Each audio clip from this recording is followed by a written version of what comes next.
Hello, my noble band of outlaws. Outlaw Samurai coming at you live in video with this. No, I did not buy a new sword. This is from our noble outlaw, Sir Pimp.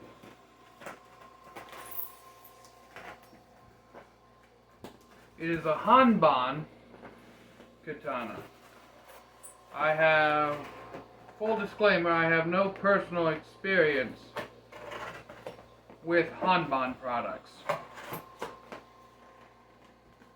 I have never bought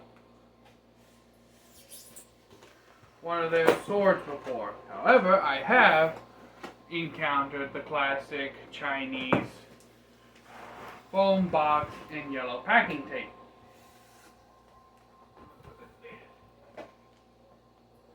Our dear friend Joe from Steel Forged in Fire absolutely hates this method because of all the little foam bits that get everywhere.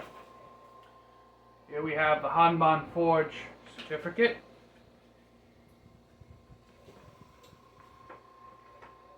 Sword number, overall length 40.3 inches, blade length 26.8 inches, handle length 10.6 inches, blade material is folded steel, thickness is 0.29 of an inch, or just a little over a quarter inch at the habaki.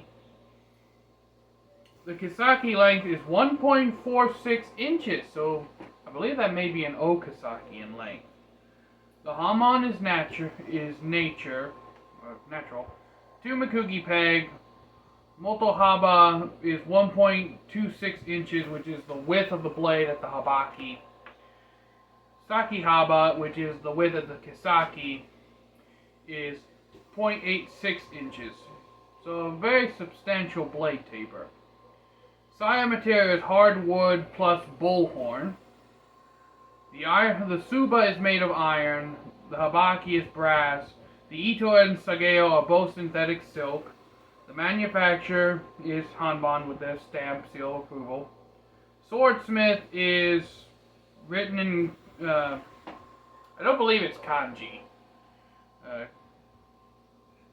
If you know the Chinese name of the Chinese letter system, leave it down in the comments below. But for now, since I'm more accustomed to Japanese characters, I'm going to say it's just written in kanji. Now, it does come, this particular sword, our dear friend Mr. Pimp did say was a more particularly higher end piece than the last one. So it does come with a rather luxurious sword bag. Even comes with loops that have tassels on them. But if you don't, you probably shouldn't. Oh, this is gorgeous.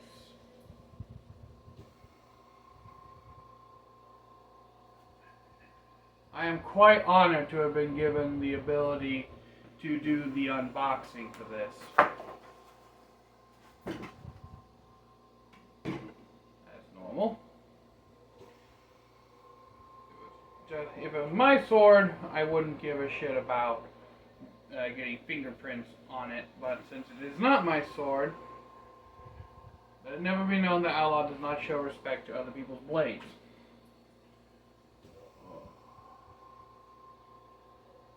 The thing that I noticed just immediately is how well the saya is made and shaped. Now, obviously, it has the bullhorn fittings here on the koiguchi, the koigata. As far as I know, I believe this is the koigata, and the this escapes me, but this should all three of those fittings should be bullhorn.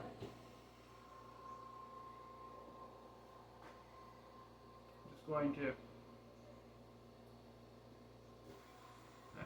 And you may be wondering, Outlaw, why did you take the gloves off and touch the saya with your bare hands?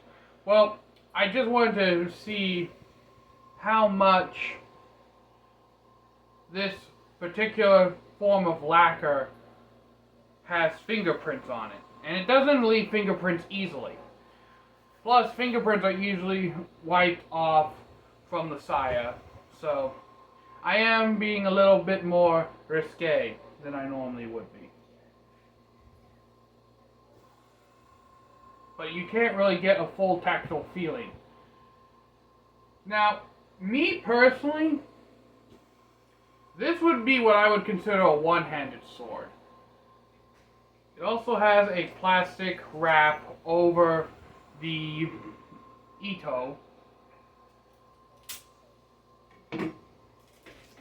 which this is actually the first sword company I've ever dealt with that plastic wrapped the I think maybe the Dragon Kings I have came plastic wrapped. Any of y'all who've gotten modern Dragon King swords, let me know if the ito and the Sukakor have been plastic wrapped.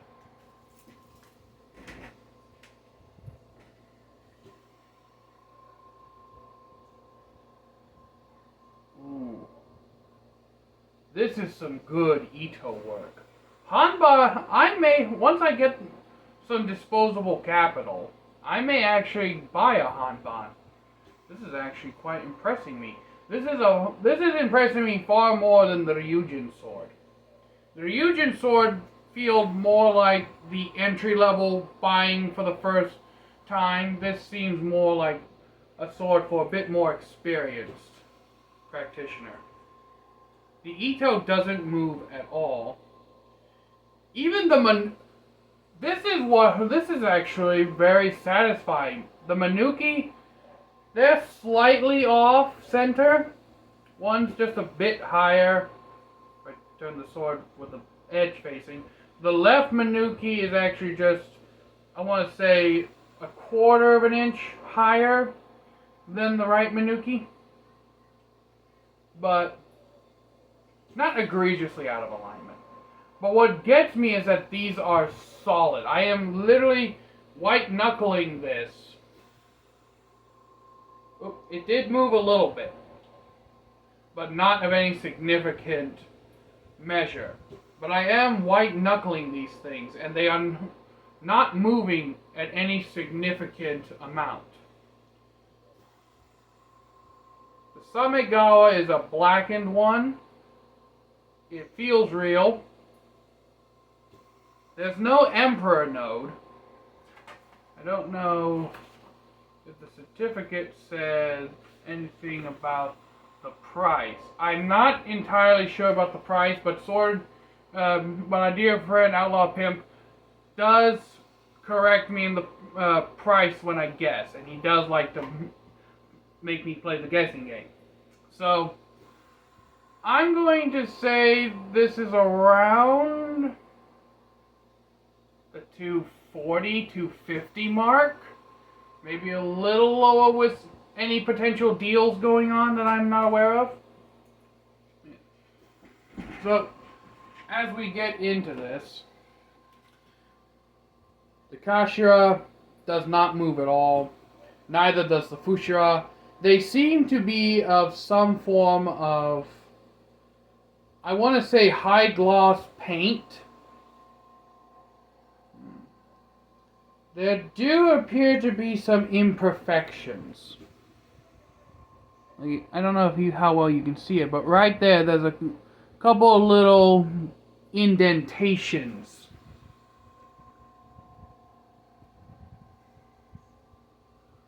Right at the tip where my nail is pointing, there's a couple of indentations on here. And the same can be said down here, the Fushira.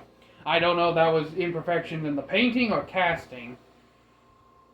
But again, it has the Musashi Tsuba, and I really do like this Tsuba because of the ability of you being able to use European techniques along with Japanese. There is an authentic, this is actual real copper from the looks of it, but we've gotten all that out of the way. The Ito and the Sageo cord are both synthetic silk, so they're not real silk, which helps with cutting down the cost because real Japanese silk is a lot more expensive. But let's get to the blade. The pointy stabby part, as Matt Jensen would say. Move the sword condom. And I shall be right back with some paper towel. And I have returned. Now, as I mentioned before, I do not intend to put any kind of oil / protection or lubricants on this blade, since it is not my sword, and I always return the blades cleaned and dried so that the owners can use their preferred maintenance methods. But as I can see, the habaki is actually a nice shade of copper as well. And it is an actual copper habaki, but still. I actually very much like how well the habaki fits up. It looks as if they added a bit of a shim because there is a substantial gap between the flat of the blade and the habaki, but in the price range that I'm estimating this sword to be in, that is something to possibly be expected, which is the sub $300, above $200 sword price range.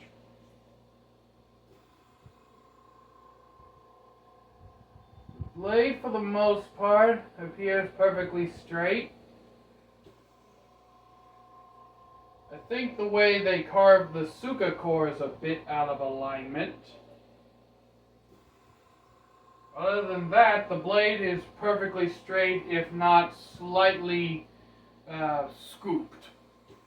And what I mean by that is, at least from my eye, it appears that they got ever so more grind happy on the left side of the blade than they did on the right, but it doesn't appear to affect the straightness.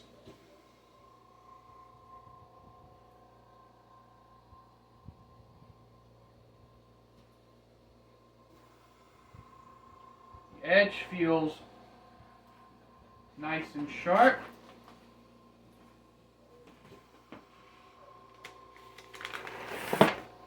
Now, as per the last sword, just like this one, Sword Pip has allowed me to only cut pool noodles for fear of scratching the blade. However, the paper test, in all the blades I have never scratched a sword.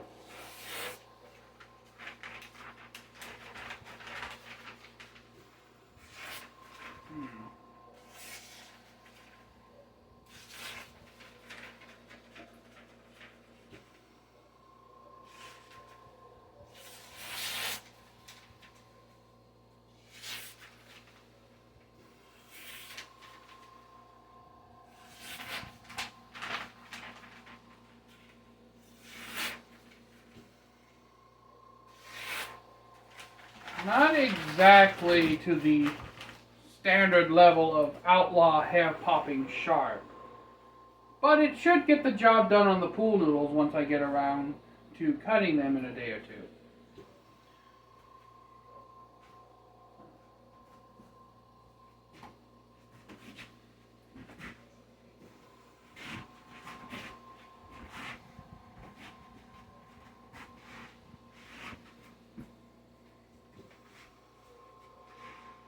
Alright. From just moving this around, I can tell it's a very quick and nimble blade. The point of balance is not that far from the habaki. And I know some of you say, well, outlaw, you should measure from the tsuba to the point of balance. No. The reason you want to measure from the top of the habaki to the point of balance is because that's where the actual blade portion stops and the tang goes. Everything from the habaki, from this line of the habaki downwards, is just the tang of the sword.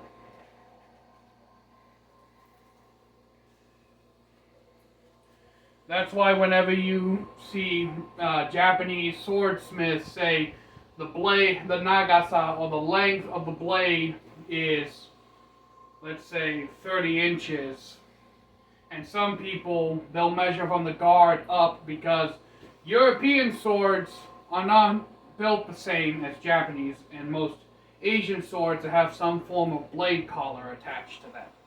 Especially the Japanese swords are the most prolific of this, in that with European swords, the blade goes directly to the guard, and that's where the tang starts. In Japanese swords, the blade starts at the habaki and goes up. Everything below the habaki is the nakago, or the tang. But I actually do like the way this sword feels. The ito is not slipping or moving at all. It's rock solid, at least for the most part. It would potentially come loose with use, but then again, Sword Friend Pimp, he doesn't do a lot of cutting. So I don't really foresee this being a problem, especially if he does get into cutting. And if he really just, and Sword Friend Pimp, if you really want to get into cutting and you want to use this for your cutting, and you don't want the ito to come unraveled, you can always get some spray lacquer.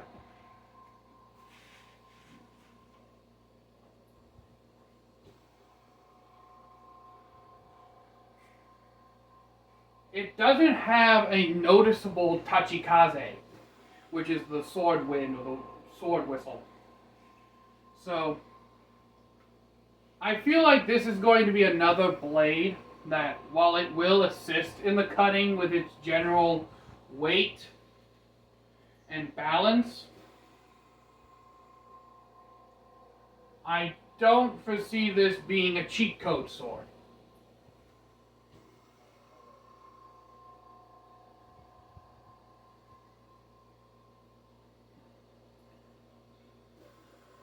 I do detect a slight transition between the Yokote line and the beginning of the Kisaki, so I do believe that, while very faint, this is a geometric Kisaki and Yokote line. A lot of swords will just counter polish or burnish the tip to make the Kisaki, because to make a full-on, fully geometrically separate Kisaki is a labor cost that lower end swords are not going to have. Which I do believe this is somewhere between the $200 and $300 price range. Narrowing it down might be difficult, but I'm going to go for a solid $250 to $230.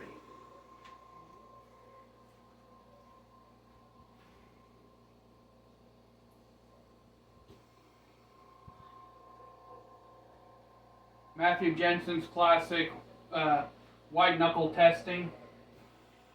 It doesn't really want to slip around in my hand, which is quite good. I don't feel any hot spots along the Musashi Suba. The edges, while they are crisper than one would like, they're not so sharp and jagged that you could potentially cut yourself with proper gripping technique like so.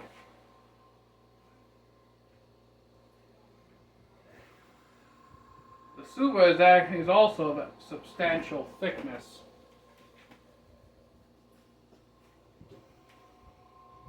But overall, this sword is handling itself quite nicely in my hand. I'm actually genuinely excited about getting this out to cut with.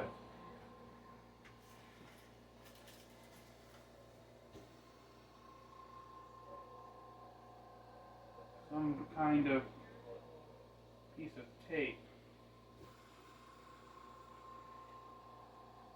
Now we'll lay the sword down for a moment and we'll take a look at the saya. The saya has a very nicely done koiguchi, if not for this little off-center bit here. But again, because of this price range, you can't expect perfection. And this is actually much more well executed than most of the swords of this price range that I've gotten my hands on, at least katana wise.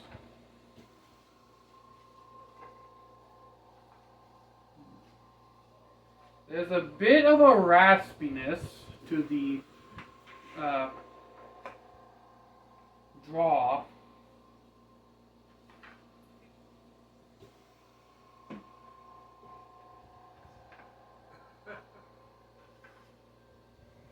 So if you're going to be using this particular model for EI and Sayabiki, just know that it does have a bit of raspiness to it. And there is no retention between the habaki and the koiguchi. So, my friend Outlaw Pimp, you might, if you're going to use this for a practitioner blade, you may want to look into shimming it and or using the Gorilla Glue trick that I use. It is rattled as well. But overall, it's quite a beautiful blade. And very well fits into the parameters of the cost spectrum.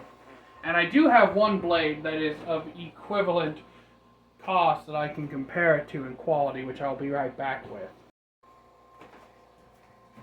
And that would be my Baller Arms Bayako. Originally, this was supposed to have like a brown and gold grip, but they were out of it when I had the money to buy it, so I explained all that in the original video. This one also comes with a rattan wrap at the upper end and non-colored or polished bullhorn fittings. I believe this is actually buffalo.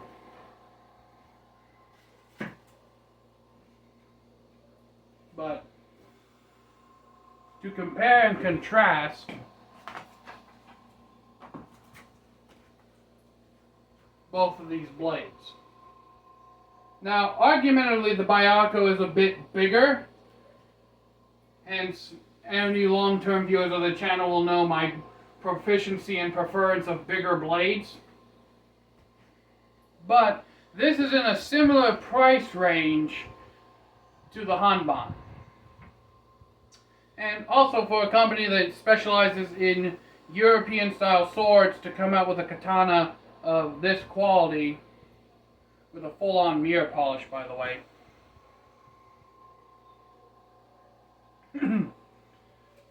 Speaks to their abilities. But yes, I've had this sword for a good minute. And just like the Hanbon, this one doesn't move around, nothing's loose on here. Well, except for the habaki, that's a bit loose. But this is an example of what you can get into the $300 range.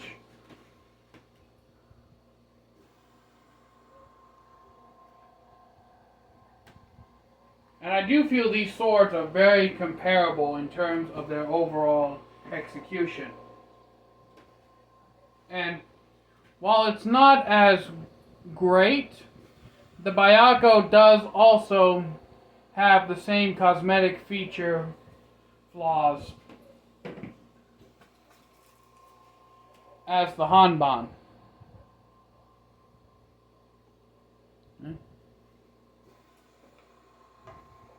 This one actually has a thin spot here and a thin spot up here.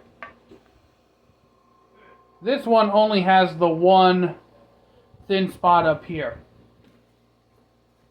So even though that these two blades are comparable in terms of their price, you need to this is just to show that two completely different manufacturers and forges with two completely different swords in the same price range have the same problems in terms of fit and finish. It's just that in this particular instance, the Hanbon has less of those cosmetic issues. Now, this sword was another $100, $200. I would be a lot more picky, especially since it's entering into the, at that point, $400, $500 range. I'd be a lot more picky on all the nitpicks and gripes that I'm having. But the reason I bought the Bayako out here is to show that even though you can unbox one sword and it could have slight cosmetic problems, and some people will be like, oh, this is unacceptable, I accepted perfection. You can't buy perfection for $300. When it comes to swords, you get what either the company or the money pays for. And no company is going to make a perfect 100% flawless blade, put that amount of man hours and time into crafting a blade, sword, and all the accompanying fittings for $300. It's just not happening. That's a $3,000 request on its own. And as I said, this is to show that these two swords, which are similar in price, both share similar cosmetic failures or problems, even though they are from two completely different companies, and more than likely also from two completely different forges. Now, whether this is signed or not, I do not know. I was not given permission to take it apart, so I will not be taking it apart. But let me know what you think down in the comments below, my noble band of outlaws. If you think that this is worth it. This has become a very long unboxing video in comparison to the last one. Well, the last one was unboxing, testing, and review all in one. This I'm actually going to delegate the time necessary to do my full 3-video review process. Simply because last time I was in such a rush, I didn't want to keep the sword for too long, so I did it all at once. This time I'm going to keep it for at least a week to get the video made and everything and all that good stuff squared away. So, as I said before, until next time, my noble band of outlaws, Outlaw Samurai tells all y'all be crazy rednecks, be safe and use your weapons, and hopefully after Outlaw Pimp sees this unboxing video / first impressions, he will text me the name of this sword so I can stop calling it just the Hanbon. Anyways, I'm out. Peace.